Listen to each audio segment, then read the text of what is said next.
Bismillahirrahmanirrahim. Na'udzu bikalimatillahi tammat min syarri ma khalaq. Amma ba'du.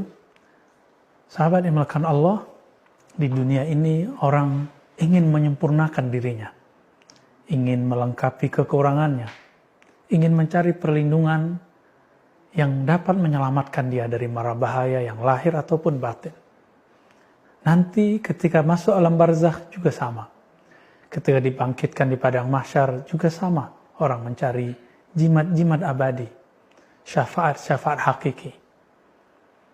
Maka hal ini tidak akan berhenti. Bahkan sampai orang masuk surga, dia ingin menaiki manzilah, makom-makom, tingkatan tertinggi.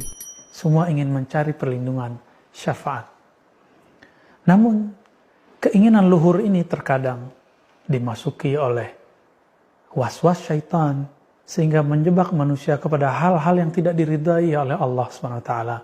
Ala wa huwa syirk, yaitu kesyirikan.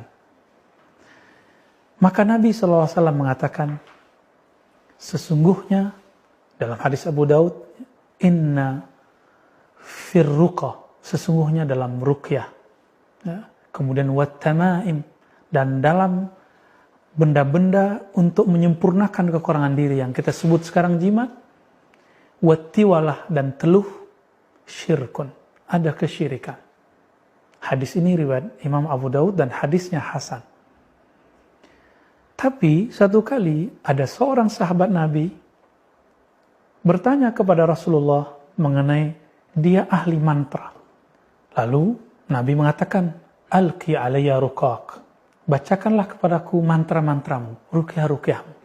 Lalu dia bacakan dan Nabi mengomentari, la ba'sa birruqa, tidak masalah orang berruqyah selama di dalamnya tidak ada syirik, malam yakun fihi syirk, selama tidak ada syirik.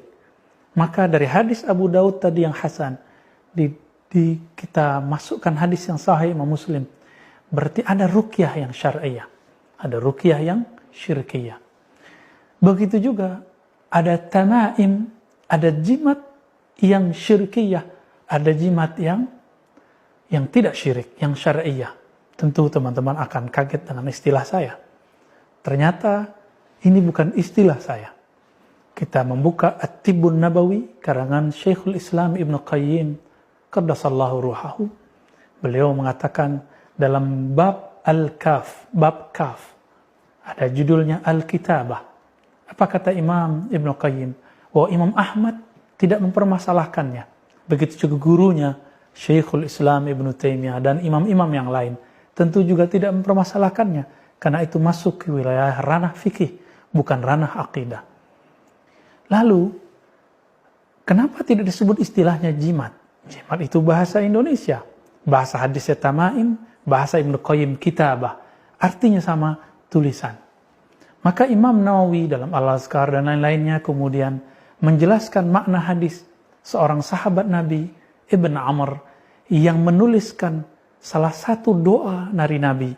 Bismillahi a'udzu bikalimatillahi tammat min syarri ma khalaq.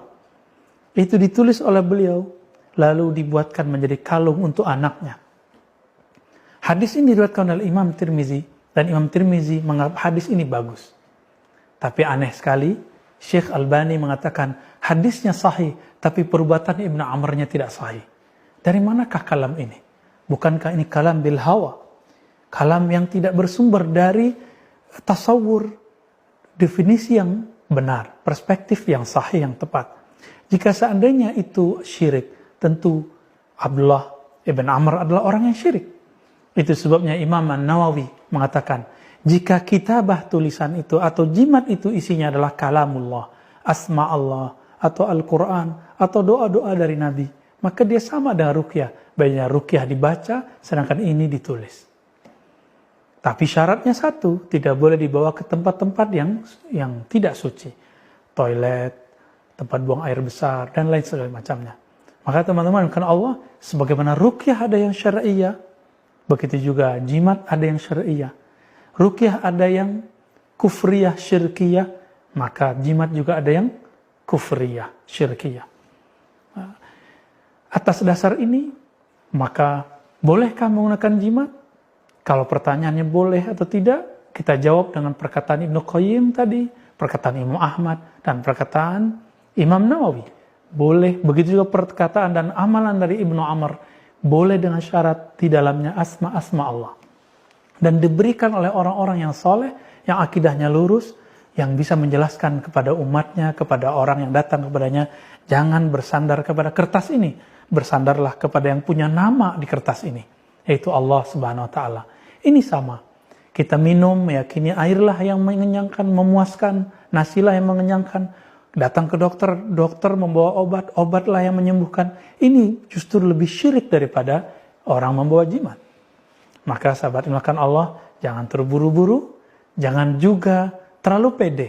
Ya, tapi ingat, orang yang suka dengan jimat, seperti namanya tamaim atau tamimah, berarti dia tidak percaya diri dengan dirinya, tidak percaya kepada titipan Allah pada dirinya, maka dia kemudian menggunakan mantra-mantra untuk memelet orang, memberikan pengasihan kepada orang.